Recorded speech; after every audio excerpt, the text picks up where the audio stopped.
Vamos continuar em Teologia Sistemática 2, Cristologia. Fizemos uma parcial sobre a Cristologia, a pré-existência de Jesus Cristo, e chamamos a atenção para essa parte da teologia. É uma parte muito importante. Essa nossa apostila foi feita baseada no melhor da teologia, utilizando autores como Berkhoff e vários escritos da Assembleia de Deus, CPAD, e também da Igreja Batista. Procuramos fazer o melhor para você ter o melhor da teologia. Então, meu amigo, preste atenção, essa parte sobre Cristologia é importantíssima. E você vai ver que assunto bacana, cheio de versículos, de textos, falando sobre a pessoa do Senhor Jesus Cristo. Teologia Sistemática 2, Cristologia. Já fizemos um inicial. Agora vamos continuar acerca da encarnação de Cristo Jesus. A encarnação de Cristo. Prepare seu caderno e a sua caneta para anotar os pontos mais importantes. A encarnação de Jesus. Jesus, Deus bendito eternamente. Romanos capítulo 9, versículo 5. Fez-se homem. Esse mistério chama-se encarnação. A Bíblia diz: grande é o mistério da piedade, aquele que se manifestou em carne. 1 Timóteo capítulo 3, versículo 16. A doutrina da encarnação de Jesus excede tudo que o entendimento humano possa compreender. Porém, deste milagre depende a substância do Evangelho da salvação e a doutrina da redenção. Jesus se encarnou por meio de uma virgem através da concepção sobrenatural. Quando Jesus, no dia da queda, prometeu um Redentor, quando Deus, no dia da queda, prometeu um Redentor, revelou também de que maneira ele viria ao mundo. Ele disse à serpente: porém inimizade entre ti e a mulher, entre a tua descendência e o seu descendente. Este te ferirás a cabeça e tu lhe ferirás o calcanhar. Gênesis capítulo 3, versículo 15. O profeta Isaías profetizou: uma virgem conceberá e dará à luz a um filho, e será o seu nome Emanuel. Isaías 7,14. Deus conosco, né? Quando na plenitude dos tempos, Gálatas 4,4, o arcanjo Gabriel comunicou a Maria que ela seria o instrumento da encarnação de Jesus, disse-lhe: em teu ventre conceberás e darás à luz a um filho, e porás o nome de Jesus. Lucas capítulo 1, versículo 31. Maria respondeu: como se fará isto, visto que não conheço varão? Lucas 1,34. E Gabriel lhe revelou um milagre que aconteceria. Ele disse: descerá sobre ti o Espírito Santo, e a virtude do Altíssimo te cobrirá com a sua sombra, pelo que também o santo que de ti há de nascer será chamado Filho de Deus. Lucas 1,35. Com a palavra: eis aqui a serva do Senhor, cumpra-se em mim a sua palavra. Lucas 1,38.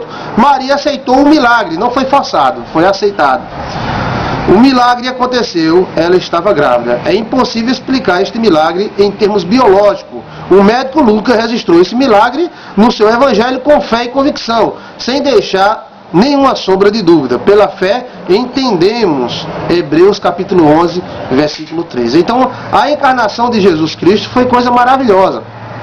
Jesus veio a este mundo por meio de um nascimento natural. Ele nasceu exatamente com 9 meses, após Maria haver concebido de modo sobrenatural, quando se cumpriram os seus dias em que ela havia de dar à luz. É a frase que comprova isso. Lucas 2,6.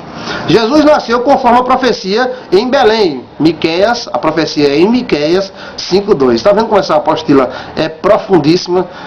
E para isso Deus providenciou que o alistamento decretado pelo imperador Augusto obrigasse José e Maria a locomover-se de Nazaré, na Galiléia, até Belém, exatamente na época de Maria dar à luz. Jesus nasceu como os demais homens nasceram. Houve, porém, uma manifestação sobrenatural. Uma multidão de anjos cantaram diante de um grupo de pastores de ovelhas louvores ao Messias que havia nascido, em Lucas capítulo 2, versículo 8 a 14. Verdadeiro Deus havia vindo ao mundo, como um verdadeiro homem. Anota aí. O verdadeiro Deus havia vindo ao mundo, como um verdadeiro homem. Foi por meio deste milagre que o Verbo se fez carne. João capítulo 1, versículo 14. E Deus introduziu no mundo o primogênito. Hebreus capítulo 1, 6. Jesus veio em semelhança de carne. Romanos 8, 3. E participou da carne e do sangue. Hebreus 12, 14. E foi feito descendência de Abraão. Hebreus 2, 16. Em tudo semelhante aos irmãos. Hebreus 2, 17. E foi assim que ele nasceu dos céus. João 6, 33, 38, 41 e 42. E Deus lhe preparou um corpo. Hebreus 10, 5. Maravilhoso essa doutrina da encarnação. Não é da reencarnação, não. É a doutrina da encarnação de Cristo. A encarnação deu a Jesus condições de ser o mediador entre Deus e os homens. 1 Timóteo 2,5. E ser misericordioso e fiel sumo sacerdote para expiar o pecado do povo. Hebreus capítulo 2, versículo 17. Sendo homem, podia fazer reconciliação pelos homens. Sendo Deus, a sua reconciliação fica com um inédito valor. Jesus, o verdadeiro Deus. Coloque aí na sua apostila. Jesus, o verdadeiro Deus. Não é somente desde a eternidade que Jesus é Deus. João 1, 3. Ainda depois que ele aniquilou-se a si mesmo, tomando a forma de servo, como diz em Filipenses capítulo 2, versículo 7, e o Verbo se fez carne e habitou entre nós, como João capítulo 1, versículo 14, ele continua Deus verdadeiro, revelando a glória do unigênito do Pai, cheio de graça e verdade, João 1,14. As Sagradas Escrituras, que incontestavelmente prova a sua deidade, foram escritas para que todos creiam que Jesus Cristo é o Filho de Deus, João 20, 36 e 1 João 5, 10. Vamos mencionar algumas evidências que provam que Jesus é Deus verdadeiro. Então, Jesus é a encarnação de Deus. Ou seja, Deus se encarnou e veio habitar entre nós, como Filho amado. Nessa encarnação, ele se despojou, ou seja, ele abandonou o seu poder, a sua glória e veio se virar, vamos dizer assim, como homem nessa terra. Porque para Deus curar um cego de nascença, não é um milagre tão grande. Deus fez os céus e a terra. Mas Jesus, ele era Deus e ele era homem.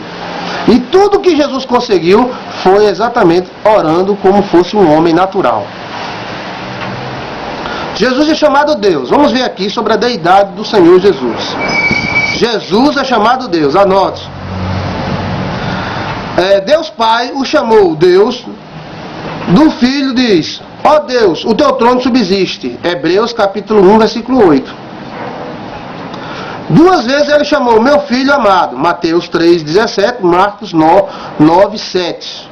Todo aquele, pois, que negar que Jesus é o Filho de Deus, faz o próprio Deus mentiroso, porque não creu no testemunho que Deus deu de seu Filho. 1 João 5,10. Então Jesus era Filho de Deus, mostrando que ele tinha a mesma natureza que Deus. O anjo enviado por Deus chamou a Jesus Filho de Deus. Lucas 1,35. Chamá-lo pelo nome Emanuel, que traduzido quer dizer Deus conosco. Mateus 1, 23. Ou seja, Deus conosco. Deus estava conosco em Cristo Jesus. Quando Jesus havia nascido, os anjos cantaram louvores a Cristo, Senhor. Lucas 2,11. Senhor era o nome do Deus, o Pai, no Antigo Testamento. Então, quando Jesus dizia, eu sou o Senhor, então ele estava dizendo que ele era Deus, o Pai. Porque só existe um Senhor. O próprio Jesus chamou Deus quando os seus inimigos, o próprio Jesus se chamou Deus quando os seus inimigos lhe perguntaram, és tu Cristo, Filho do Deus bendito? Ele respondeu, eu sou. Marcos 14, 61, 62. Ele chamou Deus de meu Pai. Mateus 10, 32, João 2, 16 e João 10, 37 e 15, 24. Ele se chamou também o Filho unigênito que está no seio do Pai, João 1, 18.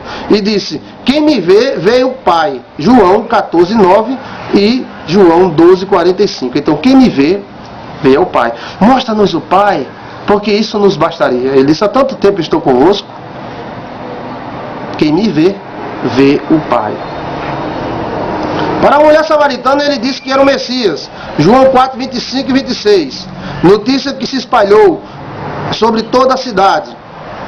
Ele se chamou Alfa e Ômega, o princípio e o fim. O primeiro e o derradeiro. Apocalipse 2, 13. E eu sou. João 8, 24, 28, 58. E João 13, 59. Vamos continuar nesse assunto?